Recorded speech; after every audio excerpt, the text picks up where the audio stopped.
अल्हम्दुलिल्लाह अल्लाह जे फज़ल करम सां मां तक़रीबन 2 महीना सोच रखिया में आहे त हाणे हिन खे सिस्टम खे कहिड़े हिसाब सां ठाहिजे। छाजे करे जो असां वटि कॾहिं बरसाती थिए कॾहिं जुड़तो थिए उन जे करे सोलर प्लेटूं कमु न कंदियूं आहिनि। चार्जर जेको आहे बिजली वारो चार्जर आहे हिकिड़ो बैटरी खे चार्ज थो करे, असां वटि थोरो रुगो वाचूड़ो लॻे थो आहे त 3 ॾींहं माना बिजली कान ईंदी आहे। इन जे करे मां इहा सोच रखी त हाणे आल्ट्रेशन करे हिकिड़ो पंहिंजो अहिड़ो सिस्टम ठाहियूं जेको माना 24 कलाक हले, जंहिंमें अल्हम्दुलिल्लाह मुंहिंजी इहा कामयाबी थी वई आहे। हिन महिल अल्हम्दुलिल्लाह अल्लाह जे एहसान फज़ल करम सां मां जेको सिस्टम ठाहियो आहे हिन महिल जनरेटर खे ॿधो आहे ऐं हेॾो मोटर खे ॿधो आहे, पर बहरहाल फ़िलहाल मां रुगो तजुर्बो कयो त केतिरे अंदाज़े ताईं हे जेको आहे कंट्रोल थो करे। हाणे अल्हम्दुलिल्लाह मूंखे तजुर्बो मुंहिंजो कामयाबु थी वियो आहे। इन जे करे हाणे एसी फ्रिज वॉशिंग मशीन इस्त्री माना जेको आहे 250 वोल्ट वारी बिजली उहा बि कामयाबु थी वेंदी, उहा बि हले थी अल्हम्दुलिल्लाह। ऐं इन खां अलावा 12 वोल्ट वारी उहो उन ते त को लोड ई न आहे, उहो त 24 कलाक हले केतिरो बि टाइम हले, को मसइलो ई न आहे। सोलर जा पखा जे राति जा हलाइनि त घणा हलाईंदी?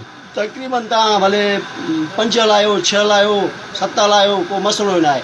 सोलर जेको सिस्टम उहो त को मसइलो ई न आहे, उहो तव्हां केतिरे बि अंदाज़े ताईं हलाए था सघो, उन जो को टेंशन ई न आहे। भले तव्हां बल्ब ॿारे था सघो। सोलर 12 वोल्ट जेको आहे बिजली तव्हां केतिरी बि इस्तेमालु कयो था, उन में को बि बैटरी उहा आहे चार्जिंग ई चार्जिंग रहंदी। छाजे करे हिन महिल मां टोटिया जो जनरेटर लॻायो आहे ऐं मोटर जेको आहे 12 वोल्ट जो लॻायो आहे। जेको मोटर जेको आहे मोटर खे बिजली बैटरी मां मिलंदी आहे, उहो मोटर हलाए थो हिन खे जनरेटर बिजली चार्जिंग करे थो। अल्हम्दुलिल्लाह अल्लाह जे फज़ल करम सां असांजी कामयाबी थी वई आहे। इन जे करे मां इहा जान छॾाए छॾी। हिन महिल सोलर प्लेटूं तव्हां उछलाए बि सघो था, कंहिं ग़रीब मिसकिन खे बि ॾेई था सघो, छो जो असांजो हिन महिल हे कमु तमामु माना ज़बरदस्त बहितरीनु कमु आहे, जंहिंमें ख़र्च बि थोरो आहे। तक़रीबन 4035 जो जनरेटर आहे टोटिया जो ऐं मोटर 2250 जो आहे। इहो ख़र्च ई थोरो आहे। हिन में अल्हम्दुलिल्लाह ॿी वायरिंग आहे जेका आहे 500 खनि उनजो ख़र्चु आहे। अल्हम्दुलिल्लाह अल्लाह जे फज़ल करम सां इहो उस्ताद आजिज़ बंदा आहे कमु ठाहियो आहे। इंशाअल्लाह सुम इंशाअल्लाह तव्हांखे इहा कमु तव्हांखे तमामु कमु वणंदो ऐं तव्हां शायदि मूंखे इन जे लाइ तव्हां चवंदव त तव्हां कमु असांखे बि ठाहे ॾियो। एसी फ्रिज वॉशिंग मशीन ऐं इस्त्री हे कामयाबु माना कमु आहे। ईअं नथो चवां त मां रुगो एसी हलंदी वरी तव्हां ॿियूं सिस्टम न एसी हलाइणी आहे त ॿियो माना तव्हांखे लोड न आहे रखणो। जेकॾहिं तव्हांखे फ्रिज हलाइणी आहे त ॿियो लोड लाहे रखणो, जे इस्त्री हलाइणी आहे त ॿियो लोड लाहे रखणो।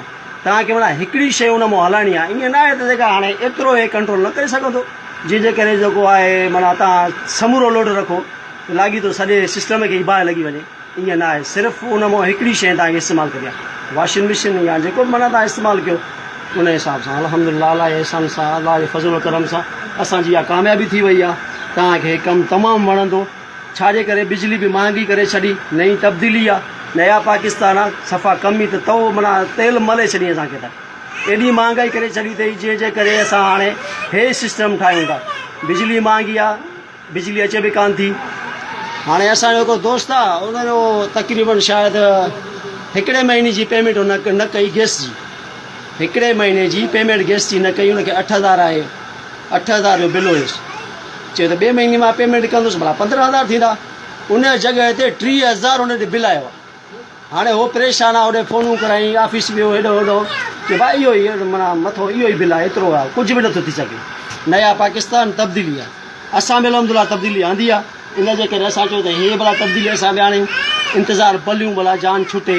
अलहमदुल्ला हिन महिल भले बरसाति हुजे, जेको आहे झोड़ो हुजे, मींहुं हुजे, वाह हुजे, कुझु बि हुजे, अलहमदुल्ला अल्लाह जे फज़ल करम सां आहे 24 कलाक जो सर्विस आहे। जानी छुटी ॿिए कमरनि में सुता पिया हुजो, ॾाढो ठठ सां AC पिया हलायो, डोंट वरी, नॉट प्रॉब्लम।